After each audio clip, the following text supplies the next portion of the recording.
নমস্কাৰ মোৰ মৰমৰ বন্ধু বান্ধৱীসকল সকলোকে মোৰ অন্য এটি ভিডিঅ'লৈ স্বাগতম জনালোঁ।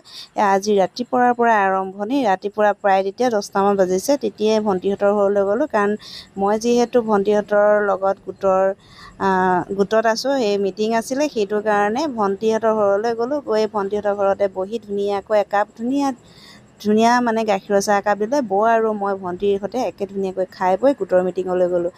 তাৰপাছতে গোটৰ মিটিং শেষ কৰি এয়া আহি আছোঁ। আহি লগৰকেইজনীৰ সৈতে আহিলোঁ আৰু তেওঁলোক আগে আগে মই পিছে। তাৰপাছতে আজি বতৰ মানে ধুনীয়া বতৰ আছিলে, খিচখিচাই বৰষুণ এজাক দি আছিল। তাৰপাছতে ভণ্টি আৰু বৌ খোজকাঢ়ি আহিলে, মই আৰু ভণ্টিৰ ছোৱালী স্কুটিত ঘৰলৈ আহিলোঁ। তাৰপিছতে আহি আকৌ ছোৱালীৰ মানে কি হ'ল, আজি স্কুল যোৱাৰ সময়তে চাৰ্টটো কেনেকৈ ফাঁহি গ'ল গম নাপালোঁ, কাৰণ বিশেষকৈ ঘামি টাপি থাকে, সেইটো কাৰণে তাই চাৰ্টটো ফটাৰ কাৰণে আকৌ নতুনকৈ চাৰ্ট এটা চিলাবলৈ অৰ্ডাৰ দিলোঁ। তাৰপাছত তাই যেনিবা জোখ মাখ লোৱাৰ পাছতে তাইৰ ভোক লাগিলে। তাৰপাছত চাওমিন অকণ খোৱালোঁগৈ। তাৰপাছত তাই চাওমিনকণ খাই সুখী নহ'ল, মানে চাওমিনটো ইমান টেষ্টি নহয়। সেইটো কাৰণে আকৌ লগৰজনীৰ সৈতে গৈ পানী পুৰি ফুচকা খুৱাব লাগি গ'লোঁ, লগতে